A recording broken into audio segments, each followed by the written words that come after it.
Well, I guess the secret is out now that, we're putting our lovely hobby farm up for sale. So I thought I would just give you sort of the back end tour, the secret peek behind the scenes, exclusive from 10968 State Highway 105 in Lyle, Minnesota. It's a beautiful Saturday morning. Birds are going crazy again. So I'm going to start just kind of pointing at stuff, and maybe this will be instructional for future owners. So this is a little raised bed, I guess you'd call it. And it had some hugelkultur going. There's some wood chunks in there, and then tansy and echinacea. So the tansy repels ants, and it's got a really nice aroma when you mow it, because it'll kind of try to spread. And so I just mow it, and then it smells great. But obviously, echinacea has medicinal benefits. Now I'm going to head out to the orchard here. We've got the plum orchard, and come into this gate. First of all, you'll see these little posts and wires. That's a poor man deer defense system, because deer fencing is very expensive. But I studied some videos, and it suggests that deer, if they feel a wire like on their neck or breast at night, they back off. So it's worked. We've never had deer come into this area. So anyway, this, unless we leave the gate open and have a sign that says free food. But we've got these 5 lovely plum trees. There's 2 different varieties of plums, and they're both delicious. And they hopefully this year will be producing a bounty of crop, because we had a lot of blossoms on it. Just trying to see if anything's forming yet. Oh yes, and I can't forget, I love this. My wife doesn't like this, but this is wormwood, and it's a very bitter, astringent kind of herb. So it's for, as its name implies, it's for worms. Like if you have parasites, it actually expels worms. It's an expellant, I think, in the herbalist language. And then some onions. Yeah, they just went crazy, and we've left them there, and they just reseed and drop. So we just think that's kind of pretty. Oh yeah, over here there's some juniper. Juniper. If you're into making your own gin, that works out great. Let's see what else we got going on. We left some of these little round planters. And this is one of my absolute favorite plants. I hear a hummingbird around. Oh, look, there's my kitty. There's Cornelia the barn kitty, who's now house kitty. Yeah, she loves it here. Hope she likes our next place. So, the anise. This is delicious. It has a mild licorice flavor, and I love it. So, when it goes to seed, I just Johnny Appleseed it. That's cilantro. Just volunteered. We have some raised beds, but I mean, lordy, you could put in raised beds all throughout here if you wanted to. Or, if you're not into gardening, of course, this could come out, and you could put horses or goats back here too. This is our garlic for this year, so we'll harvest that next month and cure it, take some with us, and plant a new crop somewhere else in October-ish.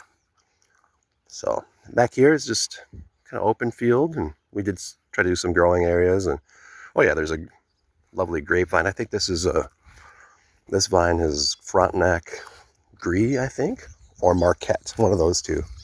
I lost track. We had many vines out here, and then I rearranged them, but this one is, you can see, making some nice berries. They're really tasty. So that's not just your bitter, sour grape kind from the woods. This is an actual cultivated variety. Oh yeah. Well, greenhouse.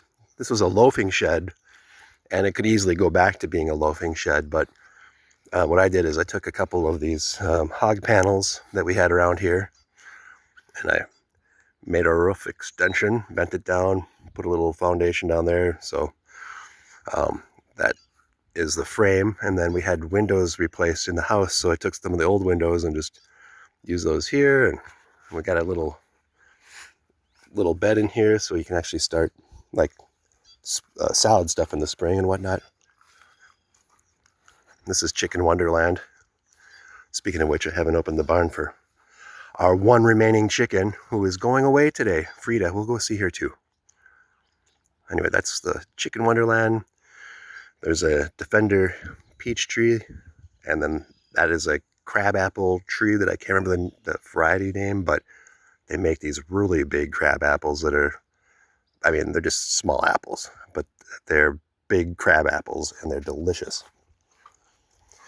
So we'll take a quick look into this, what was the loafing shed, which I actually converted to be sort of a makeshift workshop. So there's my flamethrower. And just a place you could, again, take back into being a loafing shed for animals, or it could just be a loafing workshop for loafers. And then, yeah, here's the inside of the greenhouse. Yeah, see, I mean, ultimate growing conditions for, you know what? People don't appreciate dandelions, but they are a hearty little snack. So I'm going to eat one of those leaves. And I can do that confidently because we don't spray here. Okay. Do-do-do-do. And that's all. That's the neighbor's land all the way around. And that's in CRP, which is the Crop Reduction Program. Oh, there's our kitty again. And that should be in there for many years to come, but I don't know what the farmer has in mind there, but we're very grateful that it's not being cultivated, because obviously around here people have to spray their crops and drop stuff from the air, and yeah, so we don't care to be right next to that if we don't have to. Great little shed. Got that in town in Austin. This was originally open, just part of the yard, and then I had a load of dirt delivered so we could build some garden area. And afterwards I thought, well, there's still a little remnant dirt, why don't we plant right into it? So I grabbed some extra wood that we had laying around here, and we put in some strawberries and chives, nice rhubarb plant. Those big leafy things are elegant. Oh yeah, and oregano. Oregano is amazing. It just, I can't believe oregano grows in Minnesota. I wouldn't have thought that, but we got oregano over there. We got oregano over here. People are going to have oregano here. That's the way it is.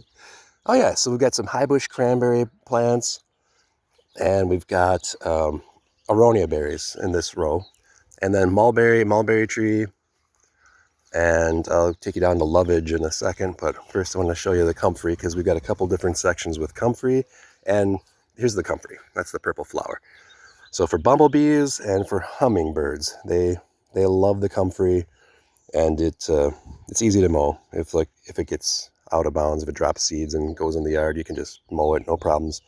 This is a marshmallow plant, this little grouping here, and they're going to get a little taller, and they're going to make a beautiful delicate flower. But people used to use the roots for making confections back in the old days. We never tried it, but if someone was ambitious, we always anticipated doing that, making something with our marshmallow roots. This is another little grove. I call it the seating grove because we have our little setup here for evening chats. Have some wine out here. So we've got our little grove space. But these are just a combination of wild plums and wild cherries. And then we put some solar lights in there too, so when it gets dark, it's nice. It's like a little outdoor seating area at a fancy restaurant, except it's right outside of our house. Okay, let's go check out this lovage. Lovage, it's really interesting. I think it makes a lot more than we'll ever be able to use, but it's tastes just like celery, and it's you can put it in soups or whatever. But I'll just pick some and eat it. I'm kind of a forager that way. Oh yeah, now this is also one of those grapevines that's either Frontenac Gris or Marquette, but You can see they're making some nice grapes there, and those are delicious. The bees aren't up yet. It's a little early. They like to get up around 10 o'clock. Wow. Oh, there's a few ambitious one there. That's cool. Oh, excuse me. Got some lovage in my mouth. So the bees are optional for the property. I do have a neighbor who will take the hive if the next owner of this place doesn't want the bees. I don't treat them. I take a minimalist approach to the bees, because I think the more you monkey with them, and the more honey you strip out of them, the harder time they have to adapt, and especially for winters. So if it's a cold winter and you just try to feed them sugar water, I just think that's a terrible approach. Or we used to worry about treating them for mites and all that stuff. But this particular hive is the one that is untreated, and we take maybe a couple of frames out, so enough honey for us and a little extra for gifting. But we don't try to make a commercial enterprise out of this, because I think that's what's really hurting bee populations, is people stripping out all the honey. They need the nutrients, whatever they're. I mean, that's why honey is good for us. I mean, honey is really good for bees. Yeah, little growing area. I can't remember what this is. I have a project that I'm supposed to be working on is to create a field guide to identify all the plants and trees here. That's catnip, by the way. I don't remember what this one was, but this was a wild donation that I transplanted. I saw it out somewhere else and said, I'm going to put it here. So this will be a nice little growing area, and there's some grapevine there. I think that's the wild grapevine, but I'm going to let it go. This is kind of a permaculture thing. Let's see what happens. And then this one is a cultivated rose bush that's just starting to make these beautiful little roses. You can see they're just starting to form, and they're going to be opening soon. That's where I've been collecting rocks, and I make a little rock wall. That's mugwort.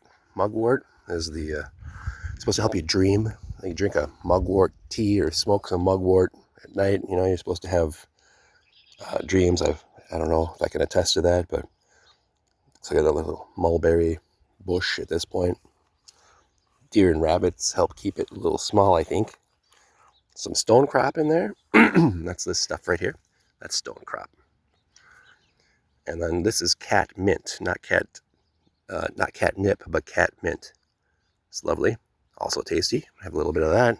Eat that. This was a fenced pasture before, and obviously we're leaving posts here so someone could repost the fence line. And obviously good grazing. We did do some tree planting in there, but it's not popping as big as our other area. That was a riding arena for the previous owner. He had horses. And we decided we couldn't really use it for a growing area because it was so compacted. So we decided just to plant into it with native trees. And we planted a lot of elderberry, nannyberry, wild cherry, wild plum. And then I mow a path. So this is it's a nature preserve. You can hear the red-winged blackbirds. Maybe you can. There's an app too you can get that you just let it run while you're in the yard, and it identifies all the birds that are making noise at that yard. It's really cool. Yeah. So anyway, we're just going down the path here a little bit.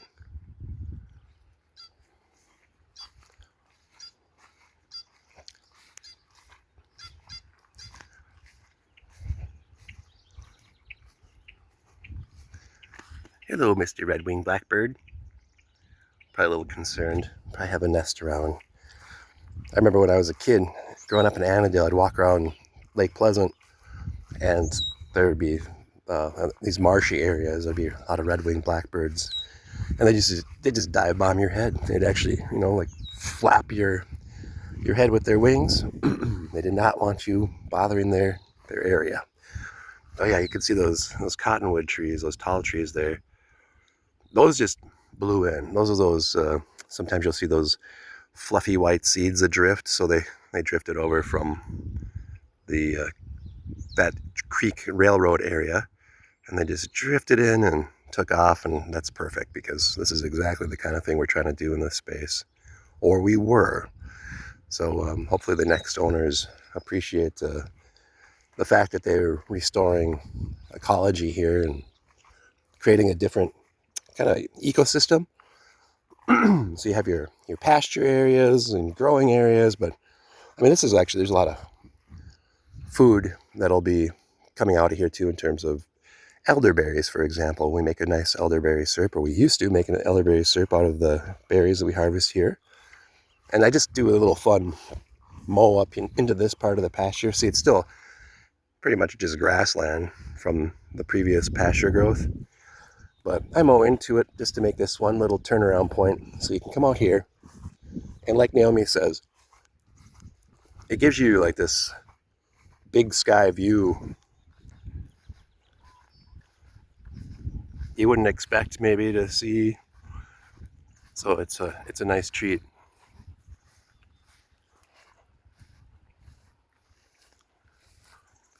Yeah.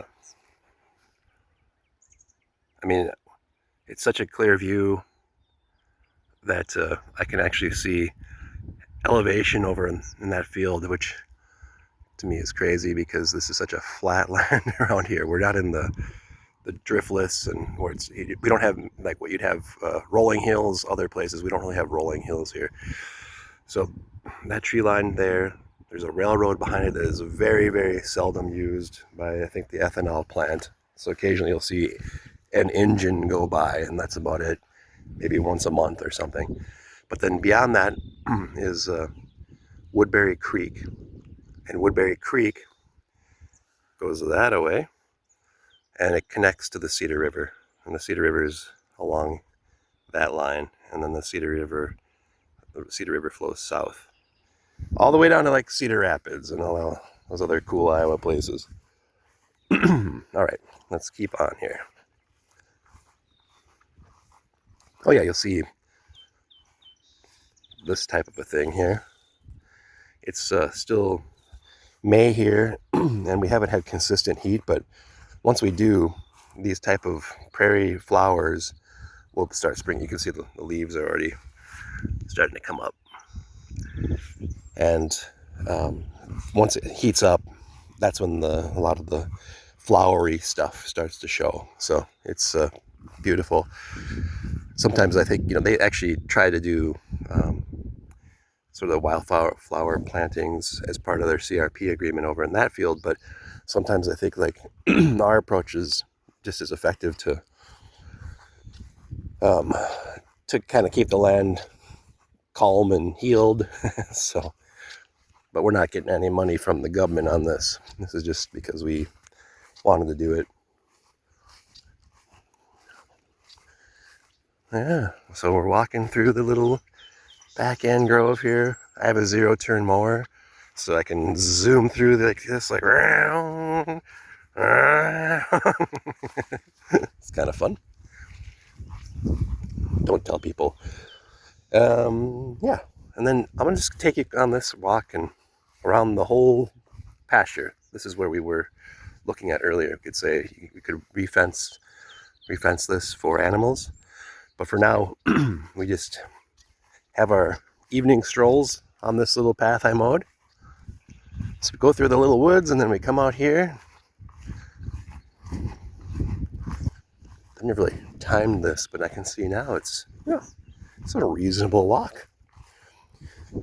It's longer than most people want to walk when they are trying to go to a store. I learned that from working at the Chamber of Commerce. Look at that guy. Look at that guy. Wow. Yeah. So we're at the back end of the property. There's our barn.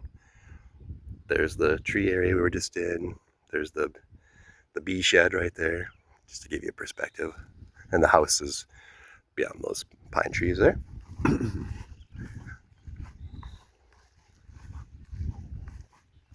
It's a beautiful morning.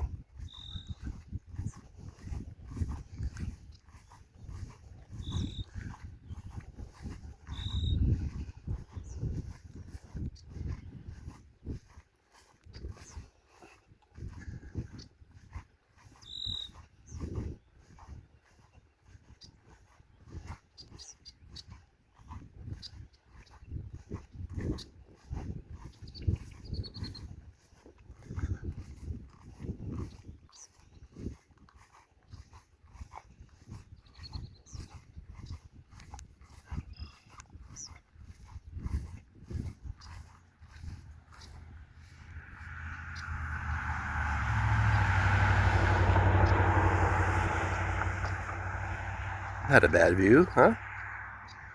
Oh yeah, that's the guy. He mows the cemetery down the road. This is the highway 105.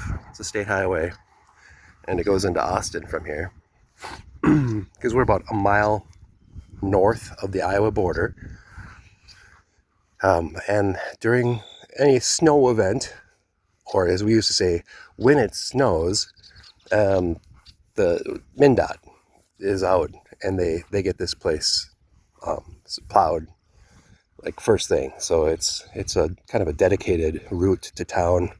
We've never felt cut off from getting to town or whatever, and so that's a bonus for this parcel. Okay, this is the septic mound, which we have our certificate of compliance, passed inspection, so that's ready to go. Got a little burn pile when I'm picking up little scraps of wood and weeds and that kind of thing, seedy weeds. They go in the fire, and that ash can go back on the garden. Uh-oh, yep, I hear an angry chicken. I gotta go let her out. So, now we're back to where we started a bit. There's the house there. And I'm gonna end that here because I just wanted to give you a taste of some of the property here. That was a big chunk of the land. Oh wait, you know what? While we're here, I see that our roses have started opening this week. This is a hedgerows. Oh yeah, can't forget this area too. Hold on. This is what I call the grandma garden. It's got horseradish, asparagus. These are the asparagus we missed because it just popped really fast this year because we had some heat. Some raspberries or black raspberries. Another rhubarb pear. Some nice little trees. Oh yeah, these are goji berries. Right here. Goji berries. They'll be you can dry them out. They're like a antioxidant superfood type of deal. Some more raspberries along those. And then here's the roses. Let's stop and smell them, shall we? Oh, man, they smell really good. Ah, lovely. Yeah. Yes, and the roses do spread. So we just mow them when they're young. Okay, well, might as well finish. What the heck? Yeah. Oh yeah, I don't know what this was. It just popped up this year for the first time. It looks like an onion head, but the leaves are flat. So I don't know what it is, but I just kind of mowed around it. I don't know if I'm supposed to leave that or not, but I thought it was pretty. So, oh yes, the cherry trees. Yeah, look at these. We've got, I think 5 or 6 different cherry trees here, and they are making cherries, as you can see. It's gonna be a good year. Lots of cherries. Some for the birds, some for us. Cherries. Oh yeah, we also have hazelnuts. I didn't show you the line of hazelnuts. We walked by, I don't know, like 10 hazelnuts, but here's an example of a mature one. It's making the hazelnuts. And obviously hazelnuts are the one of the key ingredients in Nutella, for example. So you can maybe figure out how to make your own Nutella and save $4 a month.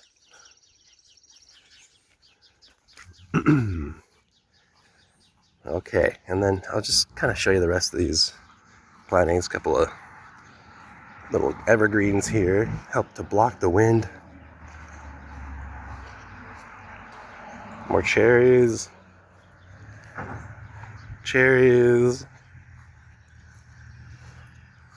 And a couple of small cherry trees. These are still trying to thrive.